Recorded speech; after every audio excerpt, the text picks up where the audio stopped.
আমাদের এই যে তেজস্ক্রিয় ক্ষয়ের সময় আমরা প্রথম যে কণাটি পাচ্ছি তার নাম হলো আলফা। সেটি হিলিয়াম নিউক্লিয়াস, অর্থাৎ সেখানে আমাদের প্রোটন আছে এবং নিউট্রন আছে। প্রোটন আছে দুটা, নিউট্রন আছে দুটা, ফলে তার ভর হলো 4 আর পারমাণবিক সংখ্যা হলো 2। এ পর্যন্ত তো ক্লিয়ার।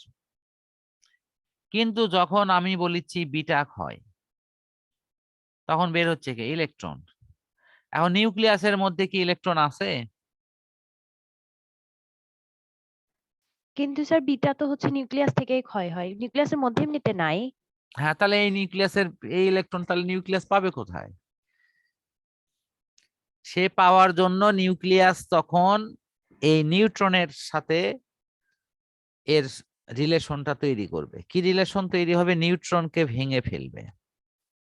নিউট্রনকে ভাঙলে আমরা এখানে প্রোটন পাবো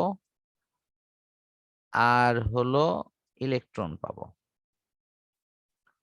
এই ইলেকট্রন বের হয়ে চলে যাবে আর ওই প্রোটনটা তখন থেকে যাবে। তো প্রোটন সংখ্যা যখন তোমার 90 থেকে বাড়ে আরেকটা বাড়লো, তখন কি 91 হবে না? তো প্রোটন ওকে সংখ্যা স্যার, একটা বুঝতে পারছি। বাড়লো, তাতে তো ভর সংখ্যা তোর কম বেশি হচ্ছে না। ভর এলা বলিচ্ছে, না। ভর এলা বলতেছে ভাই আমার পরিমাণ হলো তুমি পি প্লাস এন।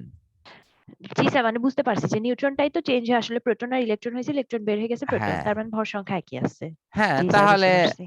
হ্যাঁ, একটা এন যদি কমে একটা পি যদি বাড়ে তো বিষয়টা তো একই হলো। সেজন্য ভর সংখ্যার পরিবর্তন হয়নি। আশা করি এই মূল জিনিসটা বুঝছো। মনে করো এই সূক্ষ্ম ব্যাপারগুলো আমাদের ক্লিয়ার করতে হবে, তা না হলে তুমি সারা জীবন পড়ে গেলে আলফা ক্ষয় আলফা ক্ষয়, এটাকে বিটা ক্ষয় বিটা ক্ষয়। আমি অনেক স্টুডেন্টকে জিজ্ঞাসা করি, এই যে তুমি তেজস্ক্রিয়তা পড়ছো কি বুঝছো? তো বলে স্যার কি বুঝছো, কি বুঝবো স্যার, মানে ওদের আলফা বিটা গামা রশ্মি বের হয় না স্যার। আমি বললাম হ্যাঁ হ্যাঁ বের তো হয়, আমিও তো বুঝছি বের হয়। তো সেটাই তো স্যার তেজস্ক্রিয়তা। কিন্তু আসলে সে বুঝছে কি সেটা নিজেই সে ভালো জানে না। তো তারপর এরকম স্পেসিফিক প্রশ্ন করলেও কিন্তু অ্যান্সার আসে না, যে আলফা কণা বের হলে কি হয়, বিটা কণা বের হলে কি হয়।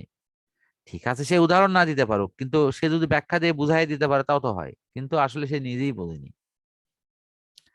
আমি আমি মনে করি তাহলে তোমার আলফা এবং বিটা ক্ষয়ের যে প্রাথমিক ধারণাটি সেটি মোটামুটি ইনশাল্লাহ ক্লিয়ার। এটা আমি আশা করতে পারি তো। জি স্যার। আচ্ছা ফাইন। এখন কথা হলো যে এই যে আলফা বা বিটা ক্ষয়ের ফলে তোমার যে নতুন নিউক্লিয়াসটা তৈরি হলো, একটা নতুন নিউক্লিয়াস কিন্তু তৈরি হলো, তাহলে সেটা নতুন হওয়ার পর তার ভেতরে কি একটা উত্তেজনা থাকবে। ঠিক আছে, সেই উত্তেজনা এখানে লেখা আছে কিন্তু দেখো, সাধারণত সেটা উত্তেজিত অবস্থায় থাকবে। কিন্তু প্রত্যেক পরমাণুই সুস্থিত অবস্থায় থাকতে চায়, তাই এই উত্তেজিত নিউক্লিয়াস ভূমি স্তরে বা নিম্ন শক্তি স্তরে গমন করে। এই দুই শক্তি স্তরের পার্থক্যর কারণে বিটা রশ্মি ফোটন আকারে নির্গত হয়। তাহলে বিটা রশ্মি বের হওয়ার কারণটা মনে হয় এখন পাচ্ছ। মানে আলফা বা বিটাটা যাওয়ার পর, ঠিক আছে, এটা যাওয়ার পর এই যে জি গামা স্যার, ইয়া এই যে এখান নিউক্লিয়াসটা, থেকে যে গামা নিউক্লিয়াসটা হবে, যে আপনি বিটা উত্তেজনা, না, আমি ওটা বলতেছেন। বিটা বলছি, উচ্চারণটা ভুল হচ্ছিল, ওটা গামা রশ্মি হবে। জি স্যার। হ্যাঁ, আমি বলতেছি যে আলফা বা বিটা যাওয়ার পর যে নিউক্লিয়াসটা উত্তেজিত হলো, সেই উত্তেজনা কমানোর জন্য ওই নিউক্লিয়াস থেকে ফোটন নামক শক্তি কণা বের হয়ে যাবে। আর ফোটন তো তাড়িত চুম্বক তরঙ্গ আকারেই যাবে, এবং সেই কারণেই আমরা এটিকে তখন গামা রশ্মি হিসেবে নির্গত হতে দেখি, এবং যেটিকে আমরা গামা রশ্মির বিকিরণ নামে ডেকে থাকি। এই বিকিরণের ফলে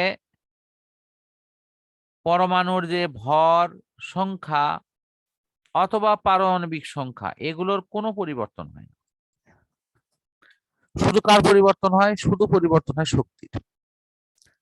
যে ওই পরমাণুর শক্তিটা তখন কমে যায়।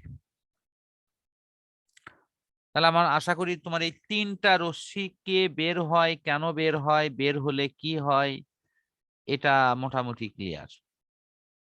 আমি তাহলে এতক্ষণ যা পড়ালাম তার সংক্ষিপ্ত একটু বিবরণ দেই। প্রথমত, তেজস্ক্রিয় মৌল আলফা, বিটা, গামা রশ্মি নিঃসরণ করে এবং তারা পর্যায়ক্রমে অন্য মৌলে রূপান্তর হয় এবং সেটা তেজস্ক্রিয় হতে পারে, অতেজস্ক্রিয় হতে পারে। আলফা কণা যদি বের হয় তাহলে সেটি মূলত হিলিয়াম নিউক্লিয়াস, তাহলে ভর 2 একক কমে, পারমাণবিক সংখ্যা 2 একক কমে।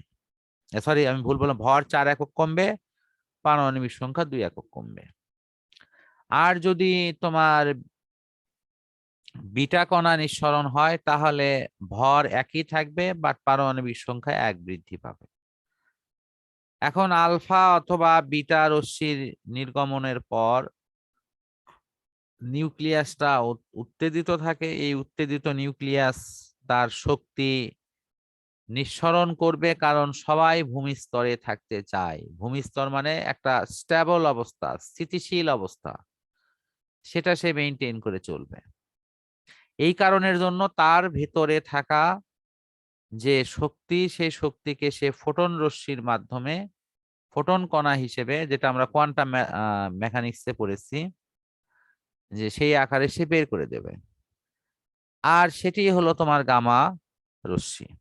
এই গামা রশ্মির ফলে তোমার ওই নিউক্লিয়াসটা তার উত্তেজনা কমায় সে ভূমিস্তরে বা স্বাভাবিক অবস্থায় ফিরে আসে। এটা তার জন্য একটা স্থিতিশীল অবস্থা। এখানে যেহেতু গামা রশ্মি শুধু একটা নিঃসরণ, একটা ফোটন কণার, এটা এখানে ভরের কোনো পরিবর্তন হওয়ার সুযোগ নেই। ইভেন এটি পারমাণবিক সংখ্যারও কোনো পরিবর্তন করে না। শুধু কিসের পরিবর্তন করে?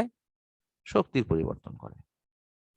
তা আমার মনে হয় এই অংশটুকু আমাদের ইনশাল্লাহ এই তেজস্ক্রিয় ক্ষয়ের যে প্রাথমিক অংশ সেটি শেষ হলো। এখানে কোনো প্রশ্ন আছে? না স্যার। আচ্ছা, ফাইন। আমরা এখন এরপরে তেজস্ক্রিয় ক্ষয়ের সূত্র নিয়ে এর পরবর্তী অংশে আলোচনা করব ইনশাল্লাহ।